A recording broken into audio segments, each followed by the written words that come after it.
Dieu nous éprouve dans notre foi, en vue de la gloire, que l'épreuve de votre foi plus précieuse que l'or périssable ait pour résultat la louange, la gloire et l'honneur, lorsque Jésus apparaîtra.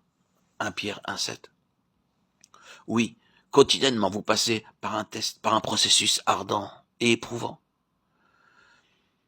Qu'est-ce qui se produit alors dans votre vie? Les scories viennent à la surface et sont enlevées. La pureté, la réalité, l'authenticité de votre foi sont mises en évidence par l'épreuve. Vous êtes éprouvé par le feu. La réalité est établie par le processus ardent. Et quand par le moyen de l'épreuve et du test, vous parvenez à la réalité de la nature divine établie en profondeur, vous avez pour résultat la gloire de Dieu manifestée en vos cœurs, en vos vies. C'est ce qui est de Dieu en nous, qui, testé par un processus ardent, se manifeste par la gloire. Il est Dieu manifesté dans et par nous.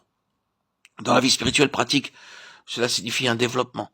Dieu, par sa grâce, a planté en nous un petit germe de foi. Combien petit et faible il paraît. Cependant, par la discipline divine, nous sommes éprouvés et testés.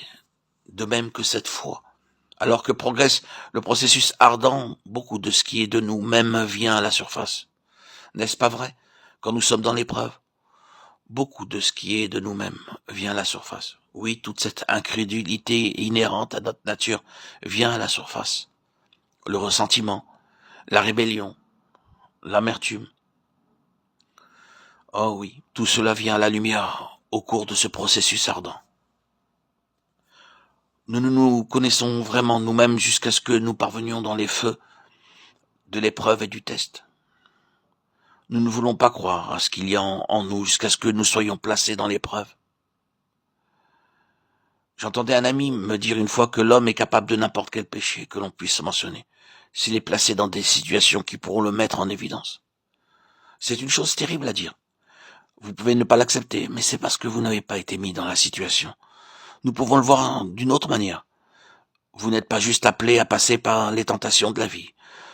Ce que nous pensons être les tentations communes ou les péchés les plus affreux, vous pouvez tomber sans savoir que vous êtes tenté. L'inclination vers le mal est présente. Le Seigneur Jésus disait cela en substance quand il déclarait « Vous avez appris qu'il a été dit, tu ne commettras point. » Mais moi je vous dis que quiconque pense « Ah, si seulement tu regardes pour convoiter », c'est aussi mal que de l'avoir fait. Matthieu 5, 27, 28. Cela signifie que c'est en vous, c'est une partie de vous-même. Oh, vous pouvez penser que c'est terrible, mais je pense que c'est glorieux. Vous dites, nous ne pouvons plus tenir. C'est de pire en pire. Cela va nous pousser encore plus bas que jamais. La loi mosaïque est déjà assez pénible. Mais si nous acceptons cela en plus, qui survivra? Mais je dis que ce n'est pas mauvais. Mais bon, le Seigneur n'ajoutait pas condamnation sur condamnation, il disait seulement, ce n'est pas une affaire qui traite ce que vous faites ou ce que vous ne faites pas. C'est une affaire qui touche à ce que vous êtes. Et je suis venu pour ôter ce que vous êtes, et pas simplement ce que vous faites. C'est glorieux.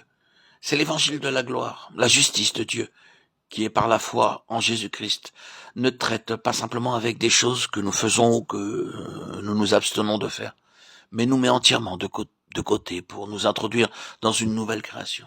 C'est ça la gloire. C'est l'espérance de l'évangile. Remercions Dieu, il viendra un temps dans l'histoire de cet univers où le dernier vestige de la chute sera extirpé de chacun de ceux qui auront placé leur confiance en Christ. Encore un peu de temps et nous serons changés.